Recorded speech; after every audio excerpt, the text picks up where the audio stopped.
আপনারা ভালো করে জানেন যে গতকাল তামিম ইকবালের হার্ট অ্যাটাক হয়েছে এবং এনজিওগ্রামের মাধ্যমে তাকে রিং করানো হয়েছে।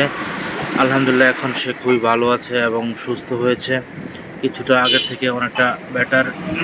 হার্টে রিং করানোর পরে অনেকটা সে সুস্থ অনুভব করছে। হঠাৎ করে সে বুকে ব্যথা অনুভব করে, যার ফলে সে জ্ঞান হারিয়ে ফেলে এবং সাথে সাথে হার্ট অ্যাটাক করে।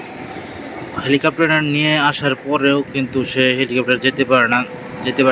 অনেক বেশি গুরুতর অসুস্থ হওয়ার কারণে তিনি হেলিকপ্টারে যেতে পারেননি এবং তাকে পাশের হাসপাতালে ভর্তি করা হয়েছে এবং সাথে সাথে এনজিওগ্রাম করে হার্টের অবস্থা দেখে তাকে ভর্তি করা হয়েছে এবং রিং করানো হয়েছে এবং তার একটা রক্তনালী বা বন্ধ হয়ে গেছিলো, অচল হয়ে গেছিলো, রক্ত চলাচল বন্ধ হয়ে গেছিলো। সাথে সাথেই ডাক্তারের পরামর্শতে রিং করানোর ফলে সে অনেকটা সুস্থ আছে।